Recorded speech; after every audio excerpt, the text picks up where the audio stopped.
नमस्कार, मैं रवीश कुमार। पेरिस में ओलंपिक की तैयारियां शुरू हो गई हैं। बच्चों को बुलाकर बताया जाने लगा है और ओलंपिक की निशानियां भी, जो चिन्ह है, प्रतीक चिन्ह है ओलंपिक का, वो भी लगा दिया गया है। तो 2024 में यहाँ इस शहर में ओलंपिक का आयोजन होना है। हम जिस इमारत के सामने हैं वो इमारत, मोइन आपने क्या बताया? 1537 में ये इमारत इसी रूपरेखा में मौजूद थी। बाद में इसे जला दिया गया, ध्वस्त कर दिया गया, लेकिन 1871 में इस इमारत को बनाया जाता है। लेकिन पुरानी ही जो डिज़ाइन थी उसे बरकरार रखा जाता है। देखिए, जब भी हम दूसरे देशों में जाते हैं तो क्या देखते हैं? वहाँ की इमारतें देखते हैं, इतिहास से थोड़ा परिचय करते हैं, चमकती हुई गाड़ियाँ, सड़कें और मॉल ज़रूर देखते हैं। अब तो हम धार्मिक स्थलों को भी मॉल की तरह बदलने लगे हैं, कॉरिडोर बना के बड़े खुश हो जाते हैं। लेकिन यहाँ आने का मकसद हमारा ये है कि फ्रांस में जो सामाजिक सुरक्षा है, जिसे भारत में अब रेवड़ी कहा जाने लगा है, गोदी मीडिया के ज़रिए इस मूर्खता का प्रसार हुआ कि जो सामाजिक सुरक्षा है वो रेवड़ी है। तो हमारे नेता भी इस तरह की गलती करते हैं और मीडिया भी इस तरह की बातें करने लगता है। लेकिन फ्रांस में सामाजिक सुरक्षा बहुत ज़रूरी चीज़ है। एक एक चीज़ के नियम कायदे बनाए गए हैं। तो मोइन खान इसके बारे में काफ़ी कुछ जानते हैं और यहाँ रहते आए हैं बहुत लंबे समय से। तो हमने सोचा कि इनके साथ हम बात करें ताकि आप सामाजिक सुरक्षा को अपने संवैधानिक अधिकार की तरह देखना शुरू करें। ये रेवड़ी वगैरह कुछ नहीं है। जहाँ नेता फेल हो जाते हैं तो आपको कहानी बताएंगे कि इन रेवड़ियों की वजह से सारी कुछ चीज़ें बर्बाद हो रही हैं। जब उन्हें वोट लेना होगा तब ये रेवड़ियाँ नहीं रह जाती हैं। तो ये आपको समझना है कि सामाजिक सुरक्षा क्या है, क्यों ज़रूरी है। आजकल पठान फिल्म का एक डायलॉग तो पठान फिल्म का नहीं है, वो बहुत ज़माने से है कि ये मत पूछो कि देश ने तुम्हें क्या दिया, ये कहो तुमने देश को क्या दिया। ये बात बहुत सही है और इसका पालन भी करना चाहिए। लेकिन एक हद के बाद ये बात है वो बकवास है। ये ज़रूर पूछो कि जो आपने देश को दिया है, देश ने उसका क्या किया है, ये पूछना चाहिए। जो आप टैक्स दे रहे हैं, जो आप अपनी पढ़ाई से, विश्वास से सरकारें चुनते हैं, उन सरकारों ने संविधान का, संस्थाओं का क्या किया, ये पूछना चाहिए। अगर आप वो सवाल नहीं करते हैं तो ये बात पूरी तरह से बकवास है कि ये मत पूछो देश ने तुम्हें क्या दिया, ये बताओ तुमने देश को क्या दिया। जब तुमने देश से पूछा ही नहीं तो देश के होने का सबसे ज़रूरी काम किया ही नहीं। तो हम मोइन खान से हम हैं। मोइन, ये बताइए कि फ्रांस में, शुरुआत के लिए बताइए कि आपको भी, आप जब यहाँ आए तो सामाजिक सुरक्षा से किस तरह से आपका पाला पड़ा? शुक्रिया रवीश जी, मौका देने के लिए। बताने के लिए मैं चिल्ला के सबको बता रहा हूँ पहले से कि सामाजिक सुरक्षा क्या होती है। बेसिकली ये आपकी डिग्निटी का रक्षा कवच है। अच्छा। स्टेट के द्वारा, और डिग्निटी स्टेट द्वारा प्रोवाइड करी जानी चाहिए। इस बात का ना रियलाइजेशन मुझे यहाँ आके हुआ कि अरे ये स्टेट की जिम्मेदारी है, क्योंकि हम तो अपना टैक्स दे चुके। अब मेरी डिग्निटी की रक्षा करना। आप डिग्निटी पे, सम्मान पे क्यों जोर दे रहे हैं? सर, डिग्निटी से बहुत कुछ आता है। जब एक आदमी सम्मान से जीता है ना, तो वो लोगों के बहकावे में नहीं आता है। वो किसी लार्जर आइडेंटिटी के पीछे छुपने की कोशिश नहीं करता है। उसे ज़रूरत नहीं है कि मैं जाके धर्म की आइडेंटिटी के पीछे छुपूं और फिर उन लोगों के प्रोपेगेंडा को बचाने के लिए मैं एक रोबोट बन जाऊं। मेरा अपना एक अस्तित्व है, मेरी अपनी एक डिग्निटी है। लेकिन ये कहने को लगता है बड़े बड़े शब्द, आती कहाँ से है? जब आप एक आदमी को चारों तरफ से सुरक्षित महसूस कराओगे, उसके बाद ही वो अपनी असलियत खुल के दिखाएगा। अदरवाइज वो किसी और का प्रोग्राम्ड ज़ॉम्बी या रोबोट बन के रह जाएगा। असलियत मतलब जो उसके भीतर की क्षमता है, जो अपना अधिकार बोध है, उसका सही इस्तेमाल करेगा। इसलिए आपको ये महसूस हुआ कि ये जो सामाजिक सुरक्षा है वो डिग्निटी के लिए, सम्मान के लिए बहुत ज़रूरी है। तो जब आप आए होंगे तो बेरोजगार रहे होंगे, तो उस वक्त या आज के बेरोजगारों को यहाँ पर जो नौकरी के नियम कानून है, वहाँ से शुरुआत करते हैं कि क्या क्या मिलता है। पहले हम इससे शुरुआत करते हैं कि हम लोग तो देखिए कितने घंटे काम करते हैं, कोई इसी में महान कई लोग हो जाते हैं कि हम 24 घंटा काम करते हैं। पर मैं मानता हूँ, हालांकि मैं भी बहुत मशीन की तरह काम करता हूँ, मगर ये अच्छी बात नहीं है। मैं हमेशा कहता हूँ कि इस एक बात की नकल मत करना, जीवन की अन्य चीज़ों के साथ संतुलन बना के रखना। काम ज़रूर करो, मन से करो, लेकिन इतना ज़्यादा मत करो कि काम ही करते रह जाओ। एग्जैक्टली। तो वो यहाँ कैसे सुनिश्चित किया जाता है?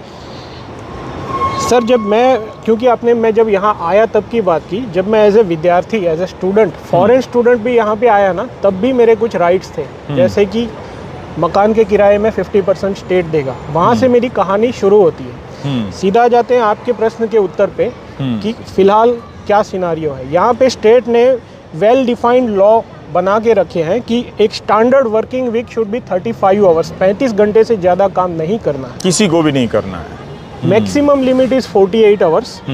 ठीक है, वो अगर आप अलग अलग एम्प्लॉयर्स के, क्योंकि अगर कोई न्यूनतम तनख्वाह पे काम कर रहा है और उसमें क्षमता है और वो ज़्यादा अर्जित करना चाह रहा है अपने परिवार के लिए, तो तब भी वो पर्सनली भी 48 आवर्स से ज़्यादा काम नहीं कर सकता।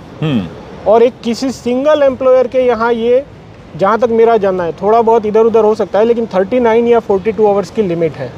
लेकिन 99% इज़ 99% लोग 35 घंटा काम करते हैं, उसे घटा के 32 करने की बात हो रही है। लेकिन आप 50 घंटा काम कर लें, किसको पता चलेगा कि आप किसी के यहाँ मिठाई की दुकान में हैं या कैफ़े में काम करते हैं तो आपने 50 घंटे काम किए। अगर पता चल जाता है डिक्लेयर्ड काम किया, जिसकी अगर मेरी तनख्वाह आई, तब तो सीधा गवर्नमेंट से लेटर आएगा घर पे। हो सकता है कि मुझे उसका पैसा मिले ही नहीं, फ़ाइन भरना पड़े, क्योंकि मैंने ये काम कभी किया नहीं है, तो मुझे फर्स्ट हैंड अनुभव नहीं है कि अगर मेरी डिक्लेयर्ड आवर्स 48 से ज़्यादा हो गए तो क्या होगा, वो मुझे अनुभव नहीं है। लेकिन ज़्यादातर ये है कि घर पे लेटर आता है। इट्स प्यूनिटिव है, ये शिक्षात्मक कार्यवाही है कि आप ज़्यादा काम ना करें, आप आराम भी करें। तो काम के घंटे ख़त्म होने के बाद ईमेल वगैरह, फ़ोन वगैरह नहीं आता है? सर, यहाँ ये नियम जो है ना, वो पार्लियामेंट द्वारा पारित किया गया और बाकायदा नियम है कि शाम के 6 बजे के बाद या वर्किंग आवर्स ख़त्म होने के बाद आप अपने एम्प्लॉई को ना कॉल करेंगे, ना ईमेल करेंगे, काम के सिलसिले में कोई बात नहीं करेंगे। छुट्टियाँ मिलती है 35 पेड लीव्स, 35 पेड लीव्स मिलती हैं। उसके अलावा 50% कंपनीज में 12 और रोपा सुर तोमद थवाई एक्सटेते RTT बोलते हैं, वो भी मिलती है। 12, 35 के अलावा 12। ये क्या कोई मेडिकल लीव है? नहीं, वो सिर्फ पोज है कि पोज लीजिए। और वो जो 35 तो है ना, वो आप साल में एक बार भी ले सकते हैं, लेकिन ये जो 12 अलग से मिलती है ना, उसमें अगर आपने 2 महीने तक आपकी 2 छुट्टियां नहीं ली, तो सीधा HR से मेल आएगा कि you have to take this. अच्छा, कंपल्सरी वही मेल करते हैं कि आप छुट्टियां लें? Compulsory, you have to take it, otherwise it will lapse, गंवा दोगे। और मेरी ये जिम्मेदारी, मेरे पास ये ईमेल है एक कंपनी का कि एज ए HR मेरी ये जिम्मेदारी है कि मैं तुम्हें याद दिलाऊं कि तुम्हें रुकना है, आराम करना है, काम नहीं करना है। ऐसा होता है विश्वगुरु के यहाँ? तो ज़रा पता कीजिएगा, पता कीजिए कि जब तक इन अधिकारों से आपको लैस नहीं किया जाएगा तो काहे का विश्वगुरु, किस चीज़ का विश्वगुरु, पूछ तो लीजिए। ये जो इसके नाम पे बकवास ठेला जा रहा है आपके दिलो दिमाग में, पूछिए तो किस चीज़ का विश्वगुरु।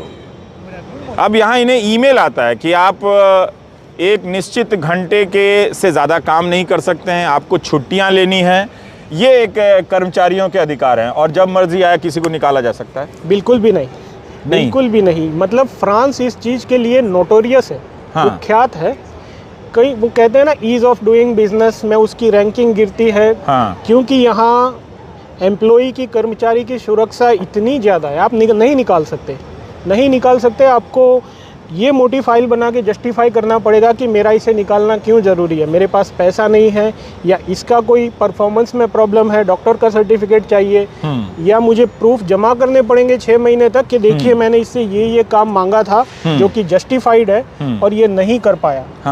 अच्छा, एम्प्लॉई कितना भी वर्स्ट है और एम्प्लॉयर की डिमांड मान भी ली गई कि ठीक है आप उसे निकाल दिया गया, तब भी उसे 12 महीने तक एम्प्लॉयर के पार्ट से सैलरी जाएगी और दूसरे 2 साल स्टेट से सोशल सिक्योरिटी जिसे कहते हैं, जिसे यहाँ शोमाज कहते हैं, उसकी सैलरी 80% चालू रहेगी। मतलब 3 साल तक निकाले जाने के बाद भी उसे सैलरी मिलेगी और उसे आगे फ्यूचर के लिए तो गोदी सेठ कंगाल ही हो जाएगा फिर मुझे उसे 3 साल सैलरी देनी पड़ेगी। उसे और काबिल बनना है। एम्प्लॉई को लग रहा है कि मेरे जीवन में कुछ कमी है, स्किल, आजकल कंप्यूटर आ गया, मैं नहीं जानता, उसे स्टेट दोबारा पढ़ाएगा। जीवन में कभी भी किसी भी उम्र में आपको पढ़ना है, स्टेट पढ़ाएगा आपको। पर ये बताइए कि काम करते करते बहुत स्ट्रेस होता है। आपने मेरे बारे में भी नोट किया कि मैं बहुत स्ट्रेस ले रहा हूँ, पर तो मैंने कहा कि ये कौन सी बड़ी बात है, यहाँ पे भी बहुत सारे हज़ारों लोग काम करते हुए स्ट्रेस लेते होंगे।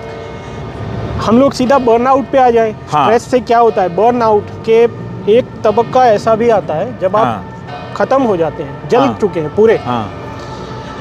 यहाँ पे एक प्रावधान है मालादी प्रोफेशनल, यानी कि ऑक्यूपेशनल डिजीज।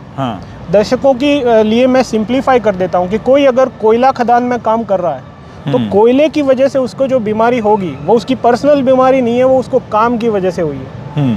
कोई अगर किसी लेबोरेटरी में काम कर रहा है तो उसको किसी केमिकल से कोई दिक्कत हुई तो वो प्रोफेशनल, वो ऑक्यूपेशनल डिजीज है। तो इसी तरह स्ट्रेस से आदमी का खत्म हो जाना, थक जाना, बर्नआउट फील करना, यहाँ पे रिकॉग्नाइज्ड ऑक्यूपेशनल डिजीज है, ये बीमारी ये है। इसकी मान्यता मिली हुई है, मान्यता मिली हुई बीमारी है। तो हम तो किसी को कहेंगे भारत में कि मैं बर्नआउट हो गया हूँ तो आधे लोग तो विश्वास ही नहीं करेंगे, कहेंगे तुम आलसी हो। हाँ, नहीं, और तुम बड़े निराश हो गए हो जीवन से।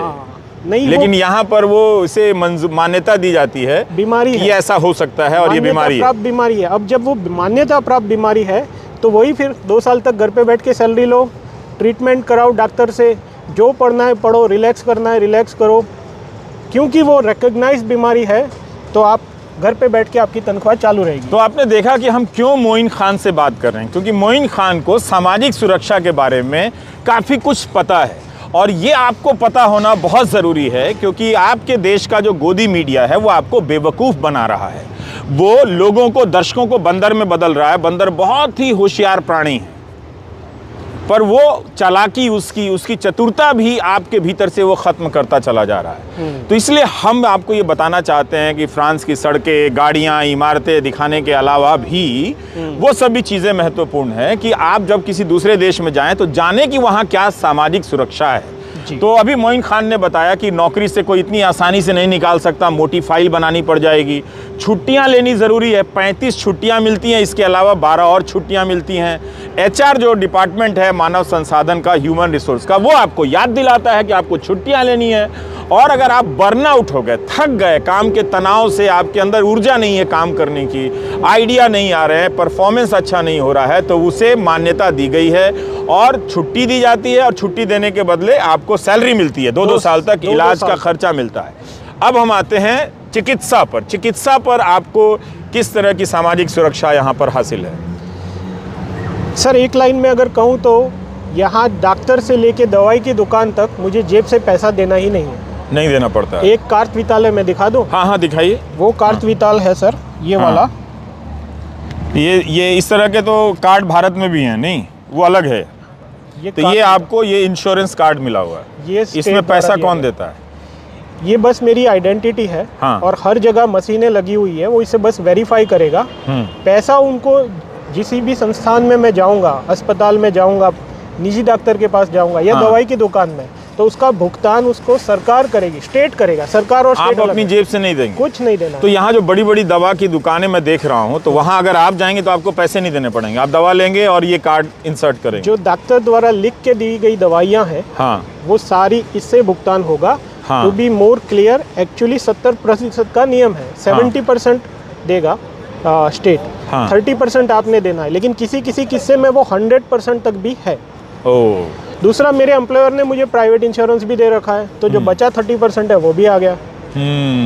ना डॉक्टर को कभी पैसा देना है, और ये सबको मिलता है। नौकरी आपकी चली जाएगी तब भी आपको ये मिलेगा? सर, ये सबको छोड़िए, जो इलीगल लोग हैं जिनके पास किसी तरीके के कागजात नहीं है, उनको भी मिलता है। उनको भी मिलता है? उनको भी मिलता है। हमारे यहाँ तो जो लीगल लोग हैं उनसे मांगा जाता है कि आप कागज दिखा दीजिए कि आप लीगल हैं या नहीं। आप कमाल इस देश की धरती पे हो तो health care, child care, social housing, ये आपका राइट है, स्टेट ने आपको देना है। और यहाँ पर रेवड़ियाँ टाइप से, फ्री रेवड़ियाँ, इस टाइप की बहस नहीं होती हैं कि कोरोना में आया तो अभी देखिए भारत में बहुत बहस हो रही है कि आपको ये सब जो मिल रहा है रेवड़ियाँ हैं, इससे स्टेट ख़त्म हो जाता है, मगर यहाँ स्टेट ही सबको इतनी सारी चीज़ें दे रहा है। आपने बहुत अच्छी बात छेड़ी, क्योंकि रीसेंट एग्जाम्पल है और बहुत बड़ी घटना है, सदी में एक आध बार होती है। बात कर लें एक आध में? हाँ, ज़रूर। कोरोना में सर नौकरियां तो छोड़िए, जो नौकरीशुदा लोग हैं उनकी तो नौकरियां चालू रही, उनके तनख्वाह भी मिली। जिनकी दुकानें हैं, जैसे किसी की बेकरी है, किसी की फलों की दुकान है, किसी का रेस्टोरेंट है, lockdown was enforced by state. State ने कहा है कि बंद करो, तो उसका भुगतान भी स्टेट ही करेगा। आपका पिछले महीने का टर्नओवर क्या था, प्रॉफिट क्या था। अगर 20,000 रुपया था, अगर मान लीजिए मैं अंडा की दुकान चलाता हूँ, 20,000 रुपया मंथली खर्चा है, मैं किराने की दुकान चलाता हूँ, तो सरकार वो 20,000 रुपया दे रही थी यहाँ पे? सरकार आपका किराया दे रही थी, इलेक्ट्रिसिटी माफ थी, आपके एम्प्लॉइज़ की तनख्वाह दे रही थी, उसके अलावा आपका निजी 8,000 यूरो की मैक्स कैप लिमिट थी। अगर मैं गलती भी इसमें कर सकता हूँ, ये आंकड़े ठीक है, वो 8,000 8,100 चलता है, कुछ मैक्स कैप लिमिट थी। आपने बस बताना था कि मेरा पिछला बिजनेस कितना था, और क्योंकि स्टेट ने आपकी दुकान बंद करी है, स्टेट आपको उतना देगा। मेरे दोस्तों ने लिया है, रेस्टोरेंट ओनर्स ने लिया है, फ्रीलांसर्स ने लिया है, शिक्षकों ने लिया है, जो प्राइवेट टीचर्स हैं, घर पे ट्यूशन पढ़ाते हैं, उन्हें बस अगर आपने डिक्लेयर काम किया है और पिछला काम सरकार को दिखाया है, उस पर टैक्स दिया है, तो आगे की जिम्मेदारी सरकार। तो अमेरिका में भी तो $1,000 $1,200 मिला था, उससे अलग है यहाँ का सिस्टम। अमेरिका में सीधा सबको 1,200 मिला था, और यहाँ पे 1,200 नहीं 8-8 हज़ार तक मिला था। बट आपको बस प्रूव करना था कि ये मेरी रियल इनकम थी। है। अगर आपने मेरी दुकान नहीं बंद कराई होती तो मैं इतना कमा लेता था। देखिए, मैंने डिक्लेयर किया है, टैक्स भरा है, तो सरकार आपको देगी। तो सबको पैसे मिले इतने? सबको मिले हैं सर, 1-1 साल तक मिले हैं, और बड़े लोगों ने फ़ायदे भी उठाए इसके। बड़े लोगों ने फ़ायदे भी उठाए। हाँ, उसमें हमारे लोग तो ज़रूर होंगे फ़ायदे उठाने में, तो खैर छोड़िए। लेकिन हम बात ये है कि अभी आपने मोइन खान से दूसरे हिस्से में क्या जाना? ये जाना कि चिकित्सा के मामले में कितनी आपको सुविधाएं मिलती हैं। ये सामाजिक सुरक्षा के तहत है, दवाई खरीदने से लेकर सब, और अस्पताल में डॉक्टर भी मिलता है साथ में। अस्पताल में डॉक्टर, अस्पताल कैसा है यहाँ का? सरकारी अस्पताल आप कभी गए हैं? अस्पताल बहुत बड़े हैं, बहुत ही वेल इक्विप्ड है, लेकिन यहाँ सब कुछ स्लो है। यूरोप और खासकर फ्रांस स्लो है, तो एक कंप्लेन रहती है कि बहुत इंतजार करना पड़ता है, वो है। अगर इमरजेंसी है, आपको कुछ लग गया, खून बह रहा है, या आपकी हार्ट बीट्स बढ़ी हुई है कुछ, तो इमरजेंसी वार्ड अलग है, वहाँ तत्काल रूप से वो एम्बुलेंस भी अलग है और आ जाता है सब। लेकिन अगर वो खुद चल के जाने वाली छोटी मोटी बीमारी है तो भीड़ है वहाँ पे, थोड़ा सा वेट करना पड़ता है, लोग स्लो है।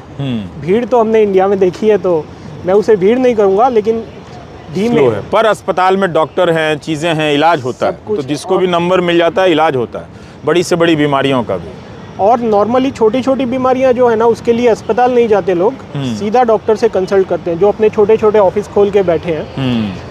डॉक्टर की जो फीस है वो भी स्टेट ने तय कर रखी है कि टायर 1 डॉक्टर का सभी डॉक्टर 23 यूरो ही लेगा, 24 नहीं। प्राइवेट फीस में वो भुगतान तो स्टेट करेगा, मैं नहीं दे रहा हूँ। लेकिन अगर मान लीजिए मैं जाता हूँ तो मुझसे भी वो 23 यूरो ही लेगा, है ना जी, क्योंकि सरकार ने उस डॉक्टर की फीस तय की हुई है। टायर 1, टायर 2, टायर 3, इस तरह की डॉक्टरों की ग्रेडिंग है एक्सपीरियंस के हिसाब से। जो दवाइयाँ हैं, क्योंकि स्टेट भुगतान कर रहा है, तो ये भी हो सकता है ना कि जो दवाई बनाने वाली कंपनियां हैं वो बहुत महंगी बेचे, क्योंकि वो कोई जगत सेठ है जो टाई अप करके बैठा है।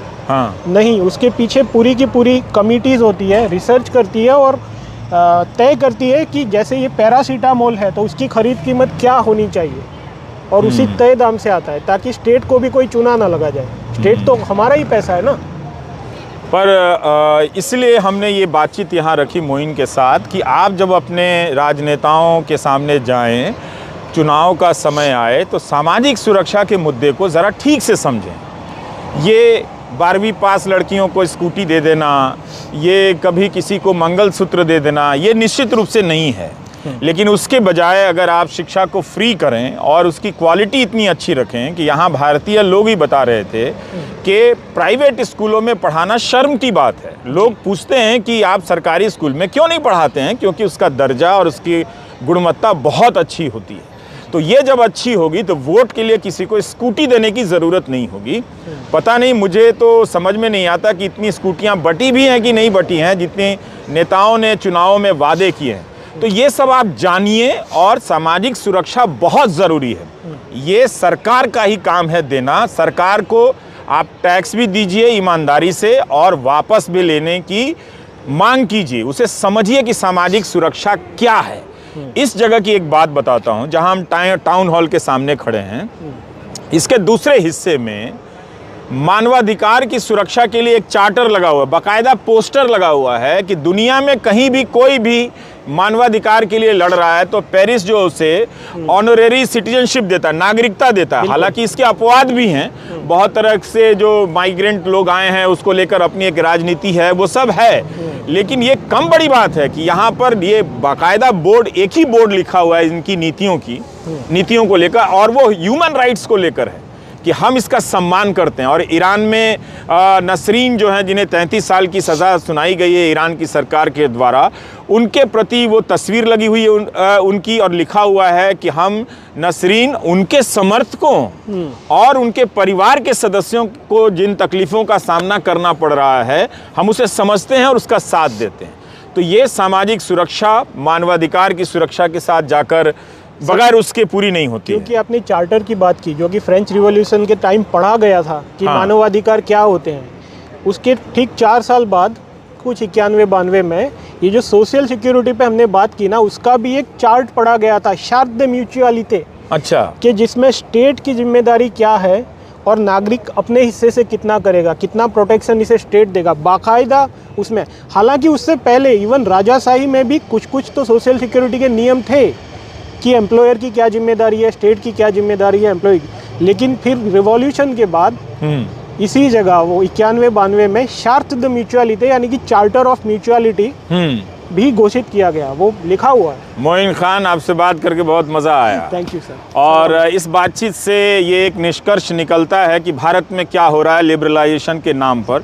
ये सारी किताबें यहीं से, पश्चिम से उठाकर ले जाई गई हैं लिबरलाइजेशन की, लेकिन भारत में उदारीकरण के नाम पर जो सरकारी संसाधन हैं वो चंद उद्योगपतियों को बांटे जा रहे हैं, और जनता के पास जो आधिकारिक हक हैं वो उनसे ले लिए जा रहे हैं। तो दरअसल जो उदारीकरण हो रहा है, लिबरलाइजेशन हो रहा है, वो जनता का हो रहा है, उसे अधिकार मुक्त किया जा रहा है, उसे संसाधन मुक्त किया जा रहा है, उसे सामाजिक सुरक्षा से अलग किया जा रहा है। इतनी बात अगर आप हिंदी में समझते हैं तो समझ लीजिए, वरना अस्पतालों के पीछे दौड़ते रहिए, स्कूल में एडमिशन कराने के लिए, कोचिंग में पैसा फूकने के लिए दौड़ते रहिए, और अंत में हिंदू मुस्लिम का डिबेट देखकर एक दिन सामान पैक कीजिए और सोचिए कि किस देश में जाए जहां हमें काम मिल जाए और कहां नौकरी मिल जाए। इसलिए बेहतर है कि अपनी लड़ाई खुद लड़िए और अच्छी अच्छी चीज़ें दुनिया भर से आप जमा करें जानकारियों को, और अपनी राजनीति में उन जानकारियों को ठेलिए ताकि उसका प्रभाव बने और मुद्दे थोड़े प्रसंस्कृत हों और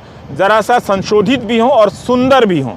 तो आप देख रहे हैं रवीश कुमार ऑफिशियल, ये हमारा यूट्यूब न्यूज़ चैनल है और फेसबुक पर भी हैं। इसलिए अब तो कहीं भी जाता हूं तो काम शुरू कर देता हूं घूमने के बजाय, तो ये हमारा काम है। आप पूरा वीडियो देखिएगा और अपनी प्रतिक्रिया भी दीजिएगा, आपका इंतज़ार रहेगा। नमस्कार, मैं रवीश कुमार, धन्यवाद।